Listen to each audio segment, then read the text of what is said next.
Welcome to the Home Team Podcast. I'm Carl Falconer. And I'm Danny Arroyo. And we're tackling homelessness.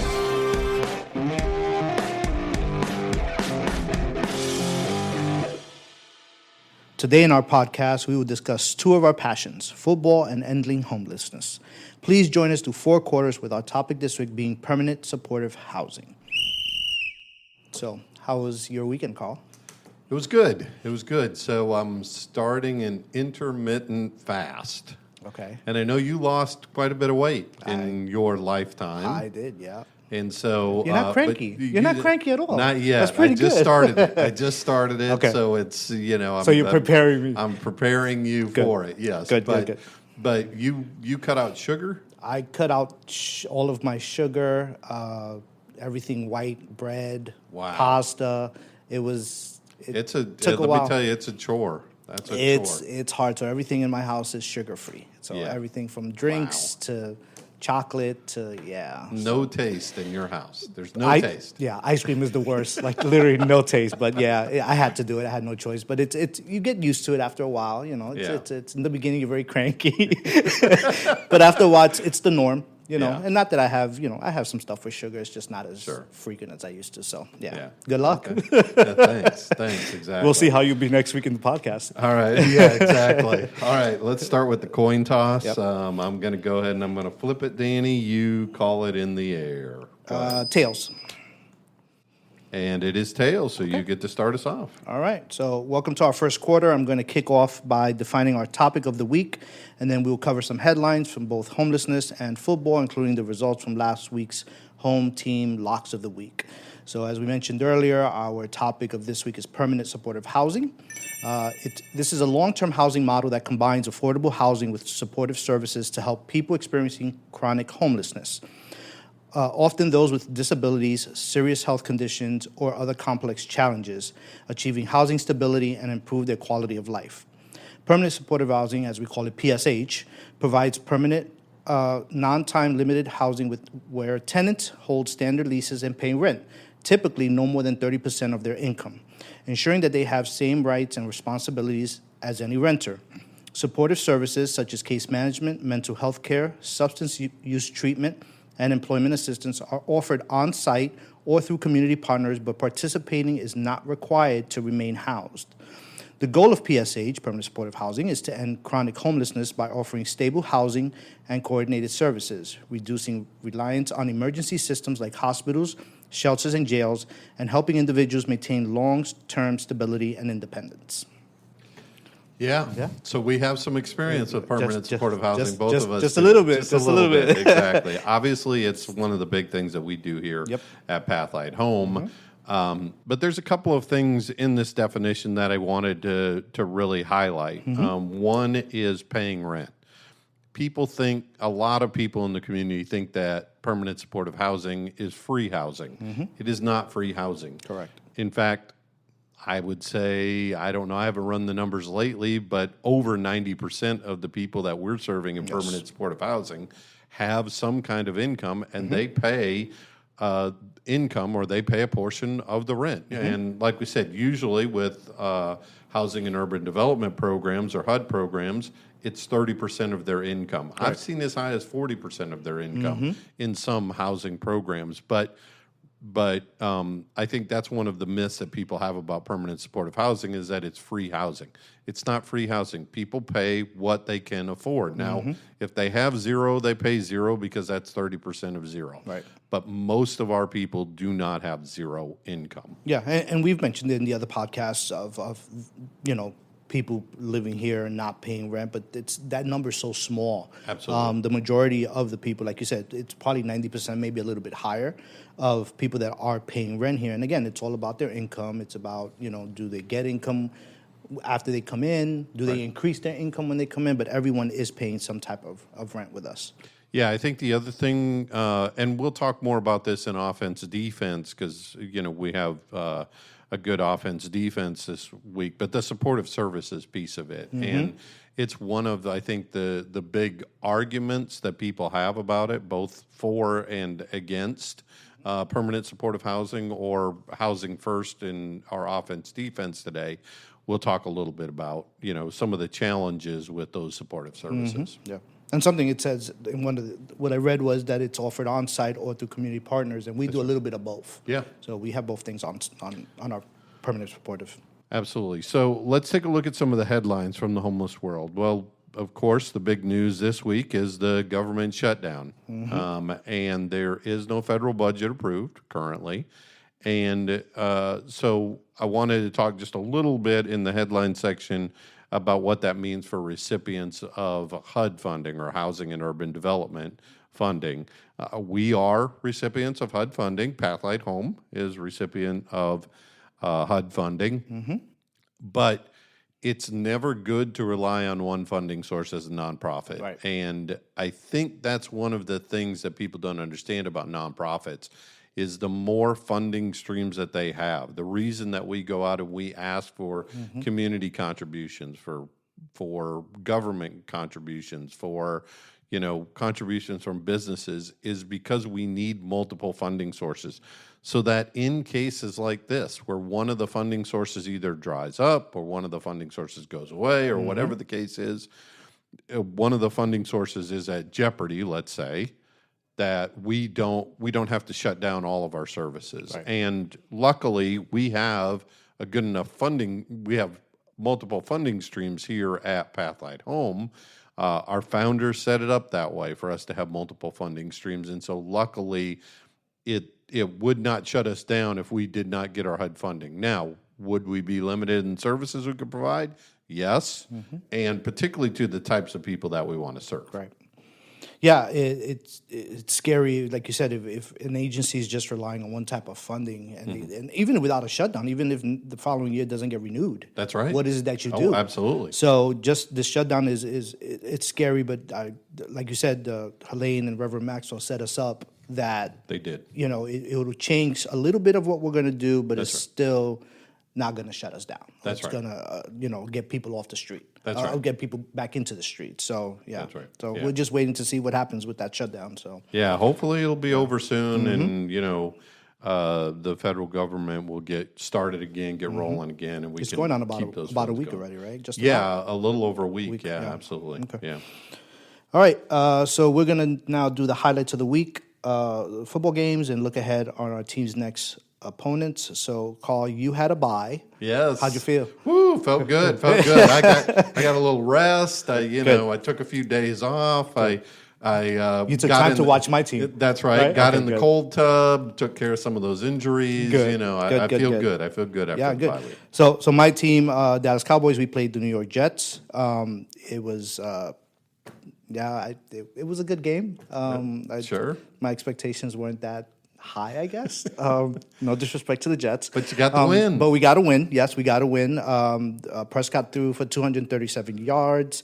Javonte Williams ran for 135. We had 5 sacks, which was really That's high. nice, yeah. But yeah, it was a good game, and yeah, I feel bad for the Jets because they just did not look good. I mean, they're struggling. Yeah, they are struggling a little bit, but they got a new coach and a new quarterback and a new system. So I mean, it's going to take them a little bit. He's very calm. Like they show him on the sideline, he's extremely calm. Yeah, that's like I want a little screaming and tugging at the players and stuff. I don't like a regular coach, but anyway. So next week you have Washington. Yeah, we have the Commanders, absolutely. Okay. So that should be a tough game. So I'll be rooting for Chicago. Yeah, good. I'll be rooting for Chicago. Absolutely. And you have the Panthers. We have the Panthers. Carolina Panthers, right? So those are our games next week. How are you getting such an easy schedule, by the way? You got the Jets, you got the Panthers. It's an easy schedule, but the games have not been easy for us.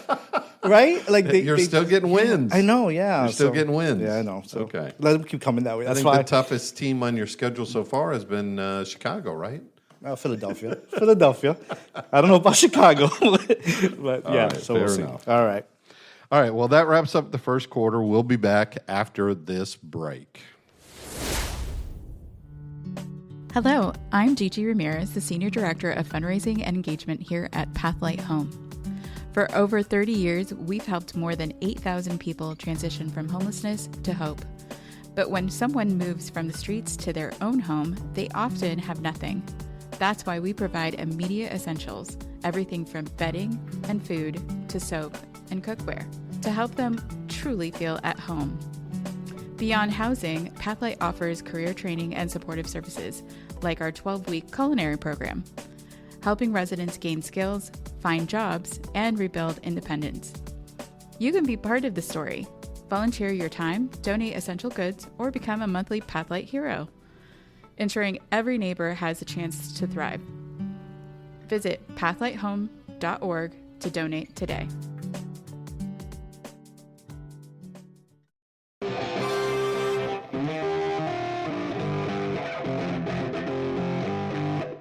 Welcome to the second quarter. We're getting a little deeper into a homelessness topic with something we call offense versus defense.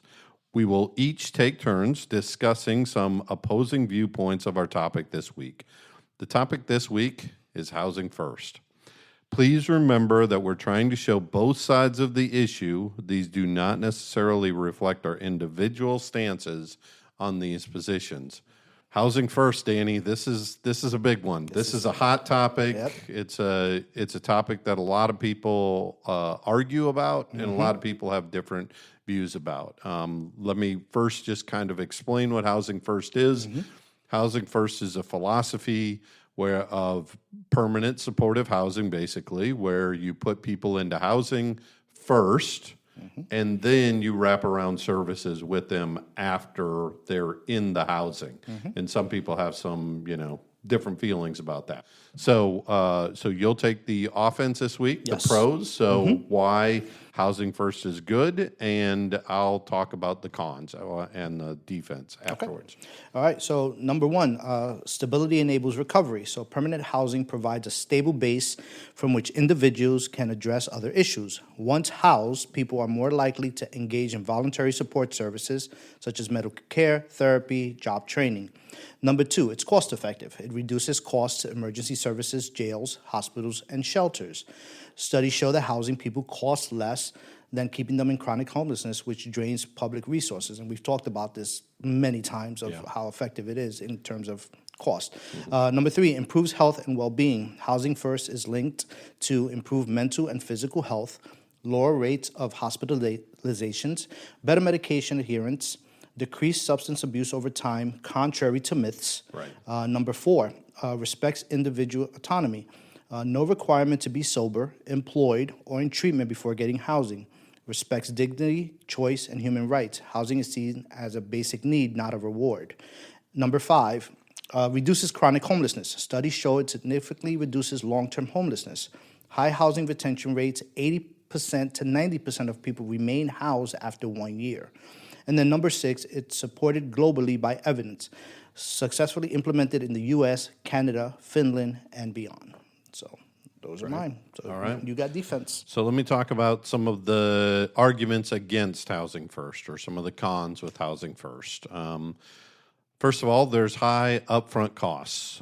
Building or securing housing units can be expensive, especially when you're starting out, especially in cities that have tight housing markets.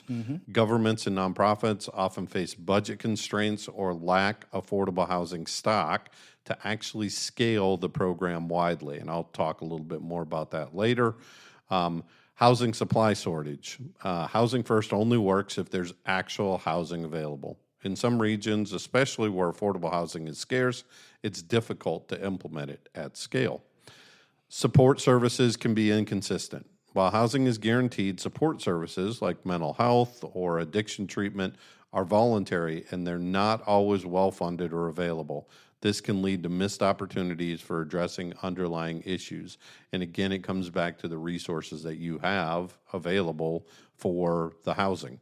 One size fits all concern. Some people argue that it may not be the best fit for everyone. And I would probably be one of those people, actually, that would argue that it may not be for every single person, particularly those who aren't ready or able to maintain independent housing without intensive support. That part, I would argue against myself a little bit, because that's the idea of housing first, is having that intensive support. But I don't necessarily think that housing first is for every single person. Perceived enabling or lack of accountability. This is a big one, and this is a big one that we hear in the news, in the community, so on and so forth, is that critics claim that not requiring sobriety or treatment before housing may enable continued substance use or other risky behaviors. It's a philosophical divide, basically. Some prefer the treatment first model, where people need to go to, change their behavior before they get into housing. This can lead to administrative and political barriers. Some leaders resist the idea of unconditional housing, which I don't know if this is necessarily unconditional, but again, sometimes they argue that, and especially those with criminal histories or addiction issues. So, counter. Yeah, so the first one that you said, which was it's not a best fit for everyone, kind of the story you said last week about the gentleman who went into housing and it didn't work. That's right. And it took 5 times. That's right. So it's not a fit for everyone at times, but it's that continued support to try to get them housed. That's right. I think with the sobriety and the treatment, and we've seen, just in my career, it's easier to have someone in a unit, a home, to provide all these other services than having someone living in an encampment to try to get them to go to some type of, NA, AA. It's nearly impossible, I think, to get that just because of what's out there. Yeah. So again, I agree it's not a best fit for everyone, but I think if those in our field, right, we continue working with people, eventually they are going to get housed, and it works for us. It works. That's right. I agree with you that the housing units, we've seen that it's just a lack of affordable housing everywhere. Yep. We're lucky enough that we have housing here. Yeah.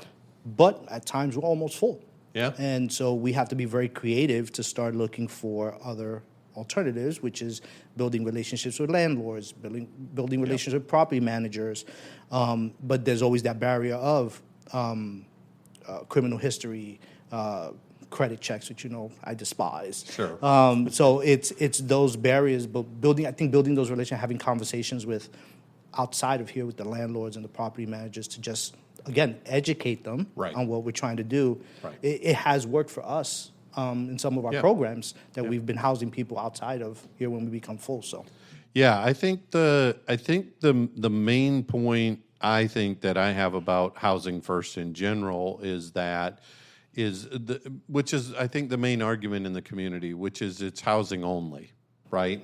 Is that and it's not housing only, obviously, but let me say this: in order to move someone into housing first and then wrap the support services around them, they've got to have enough support services and resources to be able to wrap around them. And I think that's where we get stuck a little bit.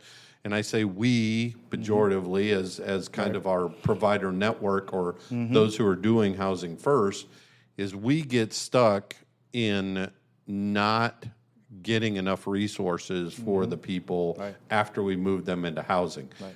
And that makes it a real hard issue. That makes it really hard for people to do housing first when they don't have enough resources there to actually serve everybody that's in housing and everybody that's there. So, but the people that are arguing against housing first, if we had enough resources, if we had enough supportive services, then I think their argument would go out the window because it wouldn't be housing only, or it wouldn't look like housing only, because there would be enough resources to be able to actually scale it and actually do it the way it's intended to be done. Right. What upsets me the most in the provider network and our network is when people say they're doing housing first and they're not really doing housing first. Because like I said, either they don't have the resources, they don't want to have, that's fine. Then don't call it housing first. Don't say that you're doing one thing and pretend you're doing, or you're doing one thing and pretend you're doing something else. Getting someone off the street into housing is not housing first. There's more to that. That's right. That's just the beginning of the journey for them, is then provide all the other services. But I agree with you. Again, we know that we're limited on some of the services that are out there. So it makes it very difficult. And it's something we struggle as well to try to find more services. So absolutely. So I want to go into Pathlight HOME's position. We've always believed in housing first, as I'm sure you can imagine, even from our discussion here. We realize that having services available to our residents is key to the success for most people. And again, it's not housing only for us. It's housing first. We get them into housing, and then we surround them with support services on site, by the way. So our services come here. Even with our partner agencies, we have them coming here to our properties to actually provide the services. And so far, we've housed over 8,100 people with this very model, with the Housing First model. So we are definitely proponents of Housing First, and we definitely think that it works. Yeah, perfect. Thanks, Carl. All right, we've made it to the halfway point, and during halftime, we want to take a moment for fan interaction and highlight an inspired quote related to housing and homelessness. All right, so our fan interaction, this one comes from Maria. Is there any data on how long individuals with addiction or mental illness typically remain in supportive housing once placed? So that question is for you, Carl. Well, and we just talked about this a little bit in the Housing First, is about an 80 to 90% rate with Housing First, which is most of what permanent supportive housing is. And people stay in there. One of the best research studies that I saw was, and I can't remember where it was from, so you'll have to forgive me on that. I'm quoting it off the top of my head because I happen to remember it. I read a lot about these types of things. But one of the things that they talked about was the 6-month mark for permanent supportive housing, is getting people into housing. If you can keep them in housing for 6 months, the first 6 months are always the most challenging. And what they found out is because people don't believe that it's their housing. They've been through so many systems and so many programs that often those first 6 months, they're kind of testing it, just like, a teenager might do with rules that you have around your house. Is they're testing it to find out, is this really going to happen, or are they going to just kick me out like numerous other programs have done to me? So I think that's one of the keys that we have to think about, is that first 6 months really is where you have to have those really intensive services. Once you get to that 6-month point and people believe it's their housing, then you see them typically start to fight more for their housing, because then it's theirs and they realize this is mine. Yeah, it's really difficult for someone who's been chronically homeless, who's been out there for 3, 4, 5, maybe 10 years, to then all of a sudden have a home, have a bed, have running water. It's very different for them. It's not the norm, and it's something that it's really hard for them to get used to. For us, it's normal, right? That's right. But kind of the same thing. If me and you were to be out on the street living tomorrow, it'll be hard for us because we have to adjust. So it's kind of that same way, the opposite for them. So yeah, absolutely. All right, the second question, again, it came from Maria. If someone with addiction or mental illness is asked to leave their housing, whether due to relapse, behavioral issues, or other challenges, does that affect future housing placements? This is a good question. This is a really good question because I think there are some myths about this, and I think even in our industry, the homeless service system industry, there are some myths about this. The way that permanent supportive housing programs are supposed to work is that people can be evicted from their housing units, but not be evicted from the permanent supportive housing program. Right. The idea is that when people lose their housing in a permanent supportive housing program, whoever's working with them, whatever case manager or whatever team is working with them, they're supposed to rehouse them. They're not supposed to give up on them. Just because you get evicted from housing, just like if I, didn't go through my substance abuse treatment program, let's say I got halfway through and I decided I quit that, you wouldn't stop working with them. And I think that's one of the misconceptions, even within our field sometimes. You talk to some case managers, I've talked to some case managers, and they'll say, oh, well, the person got evicted, so they're no longer in our program. No, that's not the way it works.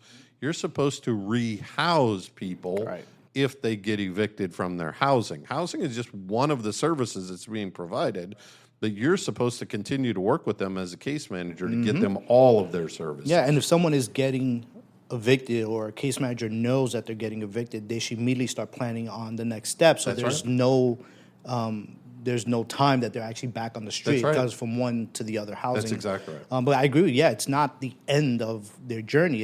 We just got to find other options for them. That's exactly right. Yep.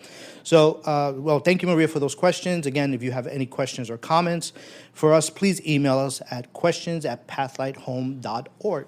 So, Carl, you have the homeless quote of the week. Oh, great. Thank you.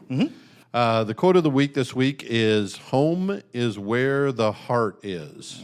And I think that's a good quote.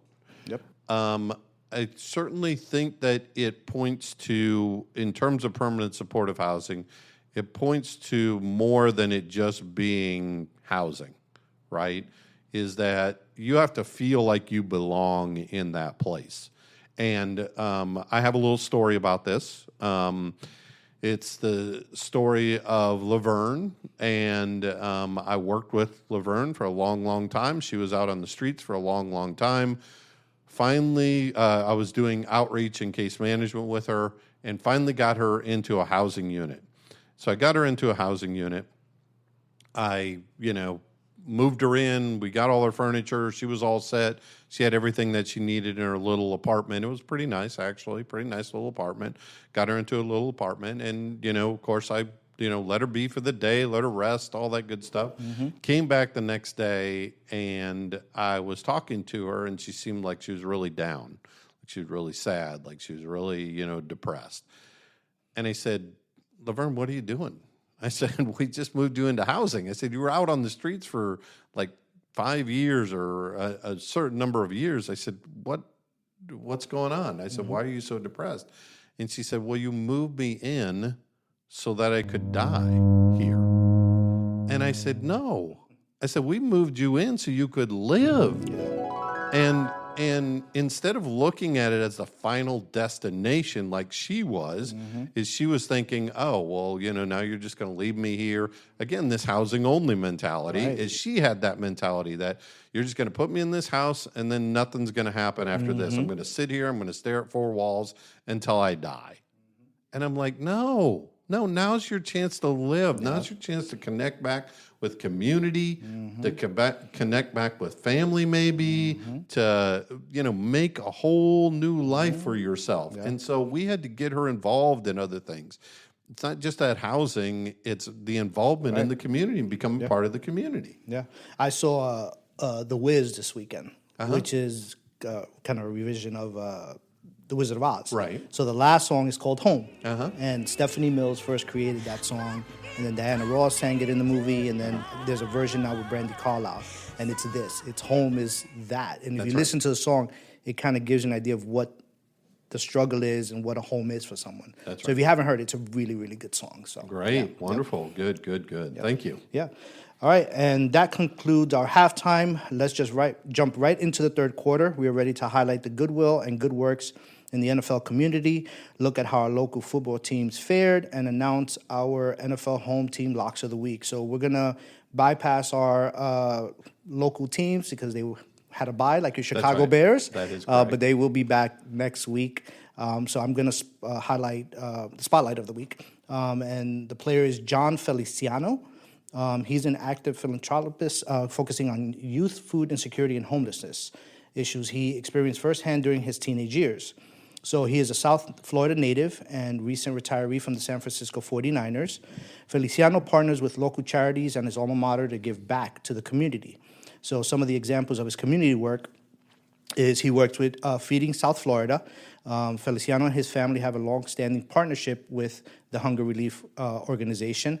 He has helped pack meals at their community kitchen and has made significant financial contributions, including $25,000 donation and $2,000 along with his wife, Shannon.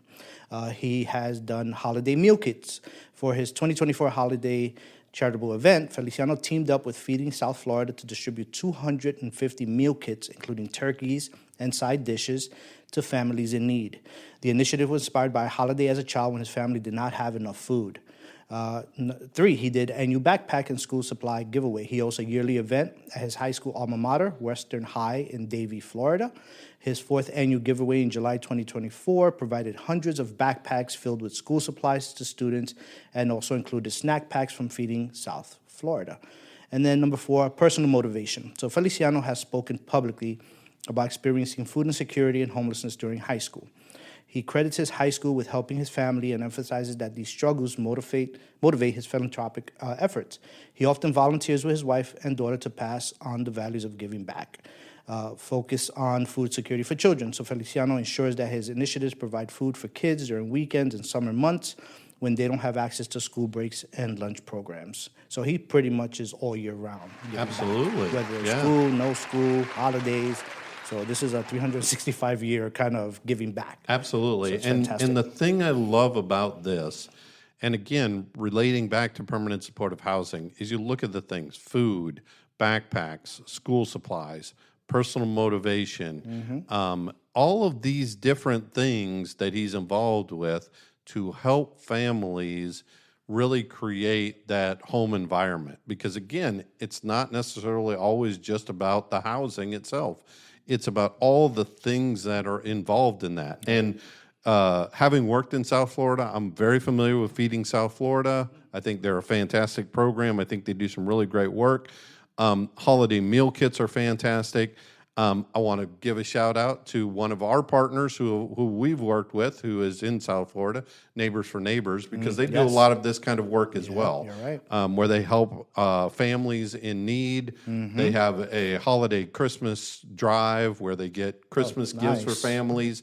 But again, it's really about making that housing a home. And it's about making sure that you've got everything that you need to stay in that home and to make it comfortable for you. And I think providing all of these, the meal kits, the backpacks just for kids going to school, it changes their whole day, their whole year in school. Oh, absolutely. Because they struggle when they don't have those other, a hot meal at home or all the essentials for school. That's absolutely right. So it's fantastic. So Jon Feliciano, fantastic. Absolutely. Good job. All right. So Carl, Mr. Guru of fantasy football. Don't even get me started. Let's see how you did this week. So my fantasy football player pick of the week last week was Kenneth Walker, running back for Seattle. They were playing Tampa Bay. He was Danny. This is just getting to be the comedy section of the entire. Maybe I should start picking some people podcast. for you. I don't know. Maybe so. Maybe I should just pick all Cowboys. How about that? Or maybe not. It might be a curse. Let's not do that. He was expected to get 9 points. He scored 5 points. So I'm just not doing very well. But I'm going to try it again this week. We have Alvin Kamara, who's a running back for New Orleans. They're playing New England this week, and he's expected to get 11 points. I think he's going to outperform that. Kamara has been doing well. The Saints had a little bit of offense this last weekend, and so hopefully he'll pick it up. It's like the expected numbers are getting higher on I you. I know, and the scored numbers are getting lower. Yeah, that's unfortunate. Anyway, on to our fantasy flashback. This week, I have one near and dear to my heart. This week. This week is Walter Payton, running back for the Chicago Bears. In week 6 of 1977, he ran for 275 rushing yards in one game and scored 1 touchdown. In fact, and the score of that, which is the interesting part to me, is he ran for 275 yards, 1 touchdown, and the score of the game was 10-7, which means he scored the only touchdown and had 275 rushing yards against the Minnesota Vikings. Wow. But here's the real kicker. He was playing with the flu on that day. 275 rushing yards and a touchdown with the flu. He was great to watch play, Oh, right? my gosh. He was very exciting. He was so exciting to watch. Fantastic. Yeah. Absolutely. And now we have a new segment called Our Officials Timeout. And this is where we're going to talk about a random fact of the week. According to Outside Magazine, experts say you need a minimum 1 liter of water per day to survive. What does that have to do with housing and homelessness? Well, when you're homeless, out on the streets in particular, it's very challenging to get good water, to actually get drinkable water out there. And we don't think about these things. It's just like you said before. we take certain things for granted. I can go to the tap, I can run some water, I can, go to the store and buy some filtered water, whatever the case is. But something as simple as 1 liter of water per day just to survive is a challenge for people that are out on the streets.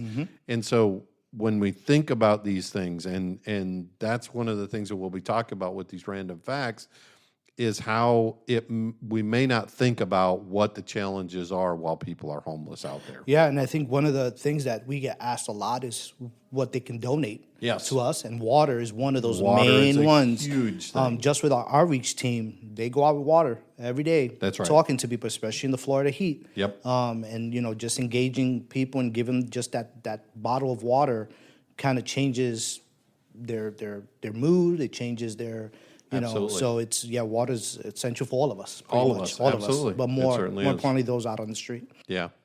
And like I said, the local football teams, our teams are on bye this week, so we don't have any updates there. Yep. But we do have locks of the week where we predict the home team each week. Our lock of the week results, unfortunately, we both did an over there. Man. Seattle lost. I had Seattle playing Tampa Bay at home, and you had the Philadelphia Eagles playing at home against the Denver Broncos. Jinxed it last week. You jinxed Maybe that that's last what week. it was. Yeah, Maybe that's what it was. Yeah, but they were the last team that were hadn't lost a game, and so it absolutely. was a nail biter. So yeah. Does that make us? What does that make us? I think we were 3-1 last week. Both 3-1. So now we're 3-2. Yeah, we're 3-2 now. Perfect. Great. We're going at the same pace. Both yeah, of us. exactly. Yeah. We're not exactly going in the best pace, but we'll get there. This week I'm selecting the I'm selecting the Baltimore Ravens to is that what your Super Bowl That's my pick? Super Bowl All right, pick, so yeah. I'm taking the Baltimore Ravens this week against the Los Angeles Rams. This one's going to be a pretty tough week, but Lamar Jackson is coming back for Baltimore, so I think they're going to have an opportunity this week. They're having a rough season. Having a rough season considering what they thought. They have a lot of injuries on their team, though. A lot of injuries. So, all right. Well, I have the 49ers against the Tampa Bay Buccaneers. So wow. They're both 4-1. Yeah. So I am picking the Bucks this week. Oh, the Bucks. Yeah, I'm picking the Bucks. The It's Bucks at home. Okay, It's at home. Fantastic. Yeah. So we'll Good. see how that goes. All right, fantastic. Well, stay tuned for our wrap-up after this message. Hello, everyone. I'm Carl Falconer, the president and CEO of Pathlight HOME, and I'm often asked by many in the community, what can I do to help end homelessness? I would like to invite you to join Pathlight HOME's efforts. Pathlight HOME is a 501c3 nonprofit organization in Central Florida. We currently have 560 units of housing that we provide to individuals experiencing homelessness, but we also provide additional support through employment resource centers and mental health services. We have a drop-in day center where people can come in from the heat, do laundry, get meals, all in preparation to get them into housing eventually and off the streets. Community involvement is key to the success of our efforts, and we love when community members want to get involved with Pathlight HOME. There are 3 things we invite you to do to help. Number 1, consider supporting us with funding. No donation is too small, and every dollar has an impact on our community. You can go to pathlighthome.org and click our donate button to contribute anytime. Number 2 is volunteering. We'd love to have volunteers come in and help us with any of our projects. We have ongoing projects and needs, but are also open to individuals and groups sharing specific talents in ways that build up our residents. Number 3 is take a tour with us. Come here to our facility and see what we do for yourself. It's the best way to get an inside look at what we're doing at Pathlight HOME each day. We think it's important to understand the work it takes to fight homelessness and love the opportunity to meet community members who are passionate about the issue. We love our Central Florida community and are grateful every day for the continued support. And again, to get involved, go to pathlighthome.org. Thank you.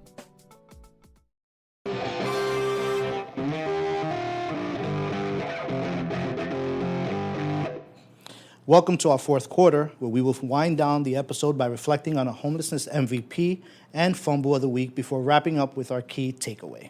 So, Carl, you have the homelessness MVP of the week. I do, and the homelessness MVP of the week this week is the city of South Miami. South Miami officials on September 23rd announced that the city has reached a milestone in its fight against homelessness. Referred to as functional zero, and I'll talk about that in a minute. Experts say it's a designation that signals when a community has successfully ended long-term homelessness. According to the Miami-Dade County Homeless Trust, their biannual census, their HUD point-in-time census, that was conducted on August 22nd. Sorry, but that's not HUD census. That's a different one that they do separately. Oh, okay. On August 22nd, showed that only 3 people experienced homelessness in the city of South Miami. The latest numbers are the lowest recorded in recent history, and past surveys reported 15 to 20 people who experienced homelessness. The Homeless Trust said the census final numbers will be released later in the year.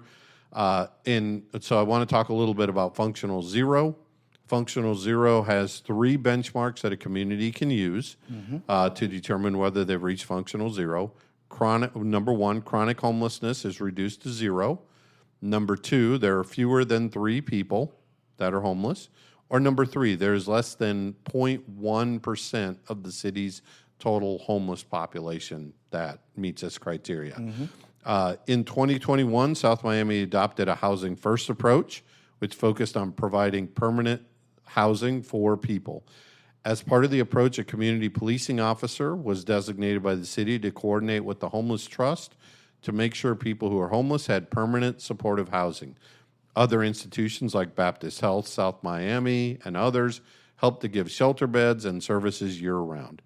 A plan to reach functional zero was approved by the City Commission to achieve it by 2026. After achieving their goal ahead of schedule, City Commissioners are now focused on sustaining progress. This is tremendous news for our community, said Vice Mayor Brian Corey. South Miami has stayed committed to executing our strategic plan, and the results are clear in the latest census. This milestone reflects the dedication of our city staff, outreach team, and police department. So a couple of things here. Yeah, this is absolutely fantastic. Number 1 is functional zero. That's how most people in our industry, the homeless service provider industry, have now started thinking about ending homelessness. Ending homelessness for us in our system is not necessarily there's 0 people out on the streets, although we would love that. What it is functional zero, which is what I've heard in layman's terms is functional zero is a system that you've set up where anyone can access housing within 30 days of being homeless. And again, they have very specific criteria and how you can declare yourself in functional zero, and we went over that criteria there. But I think the other thing here is that they focused on housing, is that they really focused on housing. Now, granted, look, the city of South Miami did not have a lot of people before, 15 to 20 people. Right.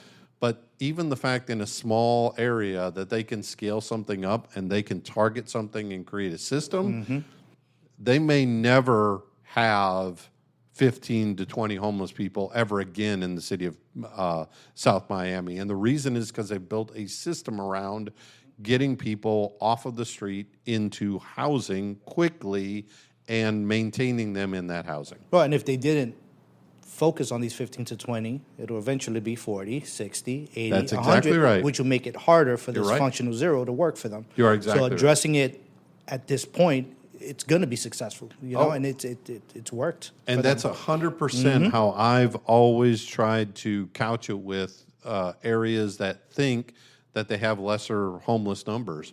Look, San Francisco, Seattle, New York, these places did not have homelessness like they have today. Yep. And at one point, they may have been at the point where they could have turned around homelessness and gotten to functional zero. But right now, their homelessness is so out of control in terms of numbers that it's really, really difficult for them to go back and get to functional zero at this point. Yeah, no, this is fantastic what they've done. Absolutely. Just great. All right, so I have the homeless fumble of the week. Last week we didn't have one, This week we do.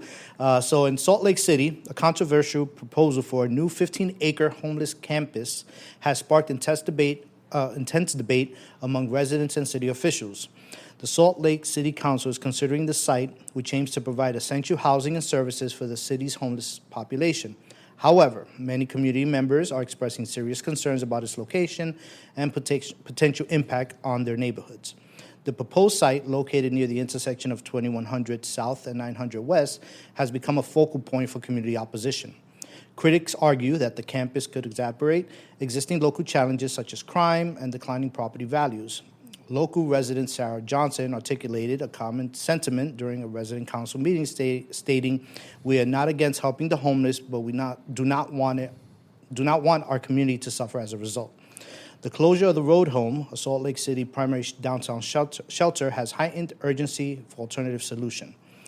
With the city's homeless strategy under scrutiny, the proposed campus is expected to house around 400 individuals while providing critical services including job training, healthcare, and addiction recovery programs. Yet, the location choice has led to fears that it may attract homeless individuals to the area, potentially straining local resources. Salt Lake City has struggled with homelessness for years, a situation worsened by rising housing costs and economic challenges. According to the U.S. Department of Housing and Urban Development, homelessness in Utah rose by 7% from 2020 to 2021, resulting in approximately 2,000 unhoused individuals statewide. So, this fumble is all about NIMBY. For those of you not familiar with this term, it's not in my backyard. And there's been this argument for a long, long time, probably as long as I've been in the field, where people say they're compassionate, say they want to do something, say they definitely want homelessness to go away. They just don't want to have any services in their backyard or in their community. And we hear it here. We're not against helping the homeless, but we do not want our community to suffer as a result. And the reality, and we've talked about this on other podcasts as well, but the reality is that a lot of these concerns are unfounded. And what really needs to happen, at least in my opinion and what I've seen work, is the community needs to come together with the service provider community and determine what's best for that community. Right. Every community has their little niches or little things that they could provide or they could do whatever.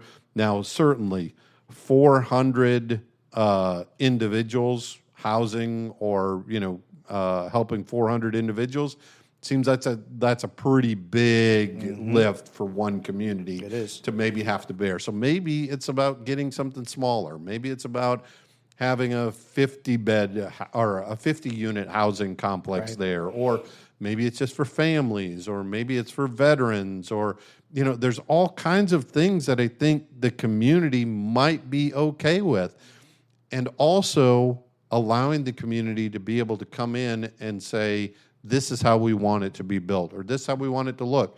We want security. We want to make sure people are staying on their property. We want to make sure that there's not a lot of coming and going from the property, or if there is, maybe there's some transportation that's set up. All of these types of things are things that communities can have input into and should have input into, and service providers should be listening to that. So to me, what this really comes down to is a lack of communication between these two parties. Right. If you've got homeless service providers who want to provide services and want to provide housing for people, and then you've got a community who's scared that there might be negative effects from that on their community. Yeah, and again, most of this that's written here is a lot of what me and you discuss all the time is, again, people wanting to help but not wanting it in their community. And that's okay. That's fine. Everyone worries about their kids and their property value. But like you said, the communication between local officials and the community is so key. Of give them an outline of what this place is going to look like. What are the services? Get their feedback. What works? What doesn't work? Just again, education. It's educating them on what is. But I agree, 400 is a lot. Yeah. So where can you meet in the middle and kind of do something smaller? We've discussed that about shelters. That's right. Possibly opening smaller shelters to focus on a certain population. So that's right. But I hope they come to some type of conclusion. I hope that they meet somewhere because dragging it on is not helping anyone on the street. That's right. And So- it's not a zero-sum game. Right. It's not everything or nothing. You've got to come to some compromise here about what can be done in that neighborhood, what that neighborhood can sustain, and how that neighborhood can be involved in helping these people. Because ultimately, the goal here is not just to get people into this campus. It's to get people reintegrated back into the community. And so the community needs to be a part of that. So Yeah, and I would love to see what their results are now, because this in 2021 was only 2,000. Right. So I'm assuming this number is possibly increased. Oh, absolutely. If they haven't found any kind of middle ground to get people off I'm the sure. street. So yeah. Absolutely. So Yep. now we're on to the key takeaway for our episode. Housing is more than a roof and four walls. We say this as kind of a tagline sometimes in terms of what housing is, but housing is a lot of different things, and it's not just the four walls and a roof. Right. Housing is healthcare. Where are you going to store your medications? How are you going to be healthy? How are you going to get to your doctor's appointments? Right. Housing is education. You talked about this.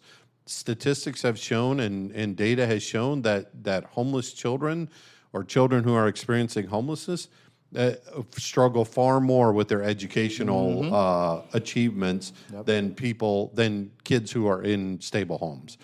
Housing is employment. Think about trying to get up every day and trying to go find a job, or getting dressed, or getting ready, or showering even. All of those things is housing. Housing is mental health.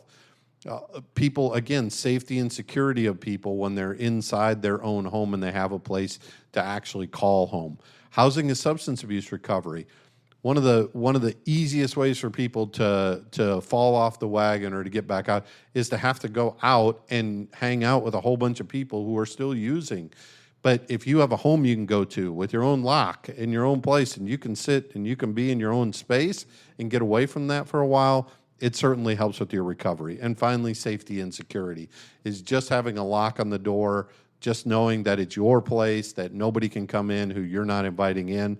Those are things that make people feel comfortable, make people feel whole, and make people feel part of the community. Yeah, it's supportive services. It's providing everything after someone's house, which has been the theme of our episode. Yep. Is making sure that people are safe, getting all the health care, the education, just everything. So yeah, that's right. That's a good one. That concludes our episode for the week. As always, we leave the last words for our beloved co-founder, the late Reverend Fred Maxwell. Again, if you have any questions or comments for us, please make sure to email us at questions@pathlighthome.org. Reverend Maxwell, take it away. I'm still dreaming. That we will become able and sufficient to increase the housing of homeless. This is merely a beginning.